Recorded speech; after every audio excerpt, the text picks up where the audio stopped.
Well, folks, here we are. Not where I wanted to be. So, in my spare parts, actually, hold on, let me explain. This is the drive axle that goes into the diff, spins the back wheels of the ATV. Right in here, see those grooves? Yeah, those are no bueno for the sealing surface. I have two other spare axles. That's the point I was trying to make. Yeah, they're worse than this. So I'm going to do something a little off-center. I am going to clean this out, gouge it, so to speak, roughly, with JB, and then I'm going to fill it with JB weld and machine it to size. Because why not? Right now, what we got going on here in ultra slow-mo is a skimming pass of the shaft just to scrub all the rust off. Like, why bother doing it with a wire wheel when I can let this thing do it for me? And like, it's not taking off any material, it's just oxidation. Let's see if we can get in there a little closer.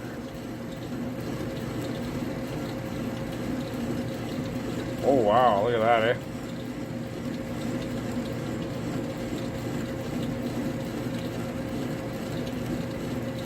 Nuts, huh?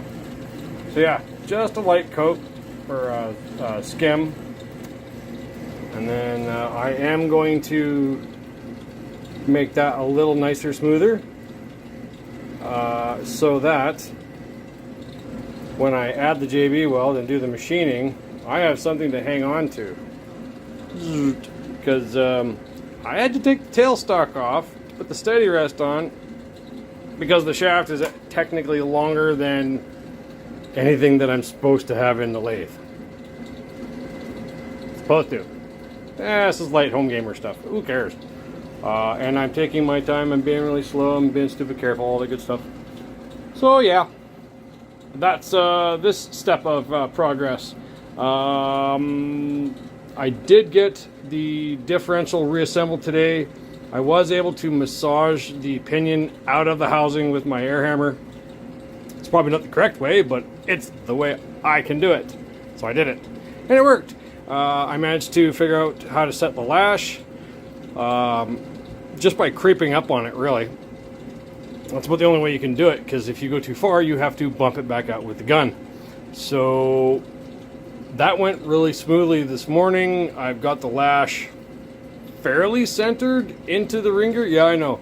Fairly centered isn't right. Well, I have no specs to go by. I'm going by literally globs of anti-seize grease pattern in the wheel as it spins around. If I think about it, I will put a link down somewhere for how to properly lash a diff. I'll probably forget. So yeah, that's where we're at, and so far so good. Alright, so here's something else I figured out that might not be a bad idea if I'm going to use the aforementioned JB weld. I hit it with the knurler. Obviously not that. Knurler's here. Anyway, yeah, I got a brainstorm that, like anything, adhesives need something porous or rough textured to grip, right? So I figured knurling the area that I'm going to put the JB weld on would be a great way to start. Give it some anchor. I mean, I've seen the same process kind of done with heavy-duty truck brake shoes. So this is just a my take on it. So yeah, I've measured the seal. I got the specs for it, so I know it's maximum inner diameter, and I know what its minimum inner diameter ought to be. So I'm gonna basically machine the diameter of this to meet in the middle of that seal, so that it'll give me some life as it wears, but it also shouldn't fail it prematurely. Yeah. So that's the plan. The bearing rides on this, so I'm not too concerned about that. Although I think I might knock that rust ridge off there just to be on the safe side. Yeah. Alrighty, well, that's that update. Thanks a lot, everyone. Well, friends, check it out. Notice anything different? I bet you do. Yeah, further examination of machined and knurled axle number 1. The splines are toast. They are, for lack of a better term, worn out and pretty corroded. A lot of pitting. Let's see if I can zoom in here.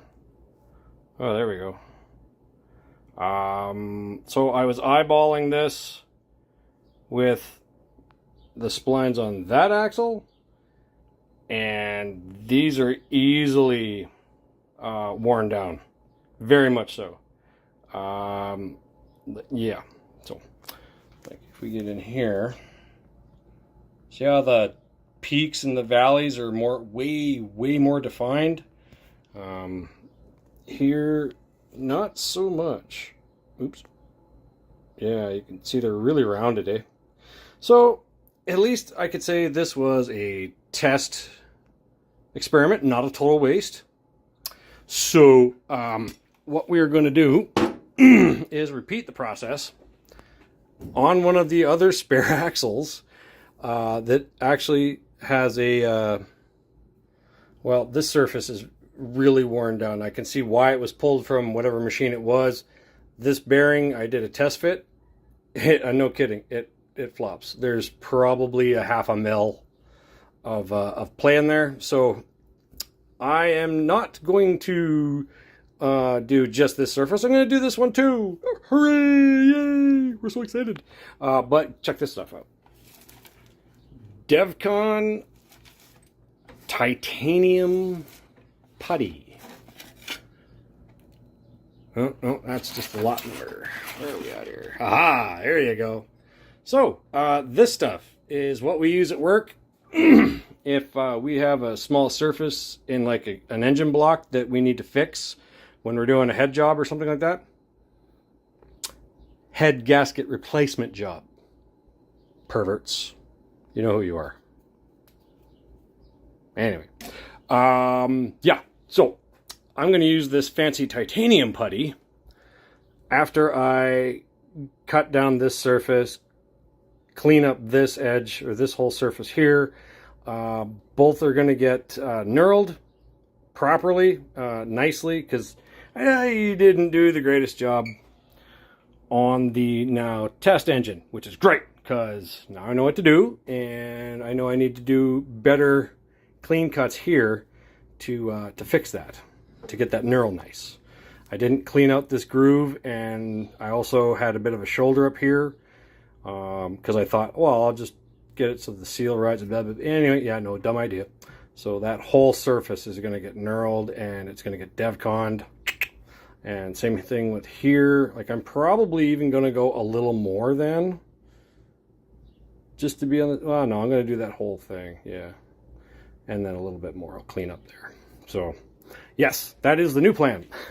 We're doing this round 2. So that's 1 step forward, 3 steps back. But as you can see, I've already got the workpiece set up in the machine. I think I might actually, no, that's right. That's where that's got to stay.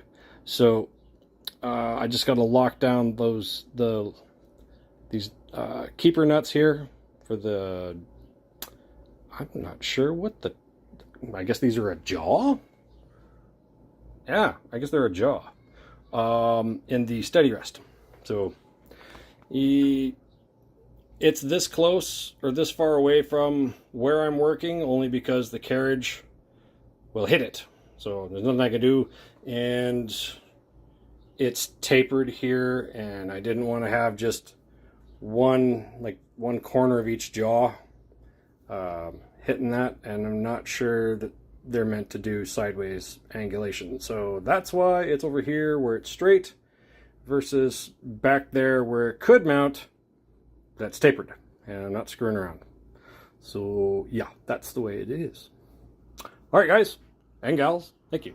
Okay, so the next steps are done. I didn't bother doing a video of what I already did to that one, because we already know what I did to that one. So this is the titanium putty DevCon stuff. It's been on the shaft for gonna say almost an hour and a half now, and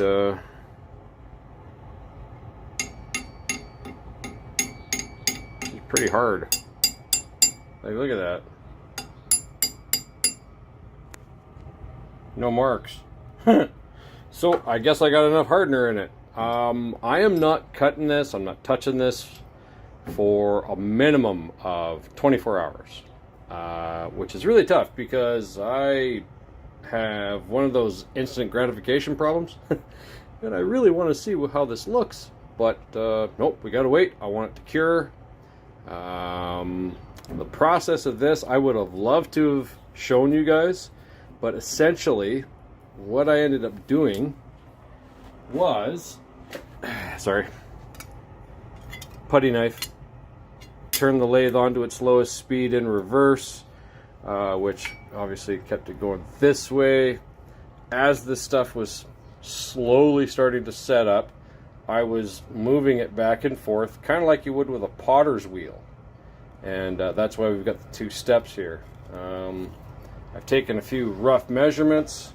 Let's put the camera down there. I've taken a few rough measurements of how much material I have to work with. I've got lots, so I'm in really good shape. This is the small, the small OD is about 44 millimeters in most places. I need it at 40, so I got tons of room there. The seal surface, it's 49, 50, 48 and a half kind of deal.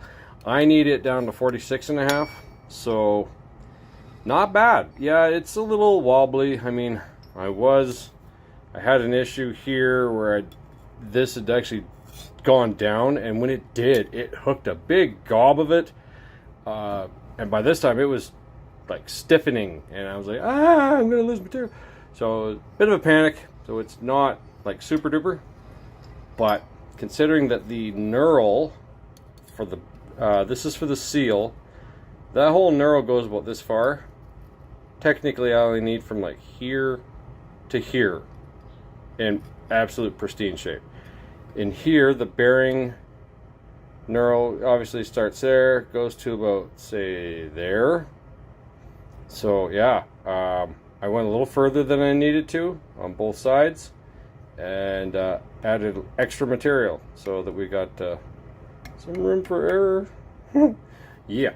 So now while that's doing that, I'm going to pull the steady rest, move the carriage over, reinstall the steady rest over here, and then I'm going to do the cut passes and clean all that shit off. Yep, that's my plan. All right, cheers. Okay, we're back. Excuse me. Yeah, we're back. So I've just finished taking a succession of cuts off. There are still some pits that are visible to the eye, as you can see. A little more. Yeah. No, not there. Well, yeah, there's one right there, and I think that's that could be right on the edge of one of the two sealing surfaces. One seal rides about here, and the other one rides about there. So I think what I'm going to do is I'm going to back cut there, and then some. Probably go back about 30 mils, I would say. And I'm going to do the same process that I did there. I'm going to use that titanium putty. Just cause, I mean, why not? What the heck? New seals, like I said earlier, are on the way, so I will be able to figure out that measurement. This whole process is going basically in a matter of weeks now. It's not so much days. Just with my personal schedule and time to work on it in the shop, because, well, it's either swelteringly hot, or I've already got other appointments and commitments, or I'm just lazy and I don't feel like it. So yeah, just working on the axle has been a matter of like 5 days. But again, that's working roughly an hour to 2 hours every time. So I've got 10 hours into this. I could have bought one off the internet for about $150, but I like doing things. So why spend the money to get the instant gratification when I can get the emotional gratification out of doing something I love to do to my stuff? I fix it. I keep it going. So yeah, I think we can, well, once I get that back cut, then I'm going to start working on this. This has now been two full days that this has been in place, so it should be sufficiently hard. I can, or cured, I should say. I can start cutting that anytime. You can probably see there's shit all over my head. There's some patches here. I don't know if I may not have the axle 100% true in the lathe. I don't know. The steady rest seems to be holding it smooth, like straight. I put a gauge on it. Yeah, there was a little bit. I tried to tram it out here. It didn't really work. So, it is a 30-year-old ATV. I doubt I'm going to feel any sort of consequence from my piss poor cleaning skills. So yeah, that's where we're at. I am going to cut that down, knurl it. Same process as before. I'm being repetitive. This is the recap. Now I say bye for now.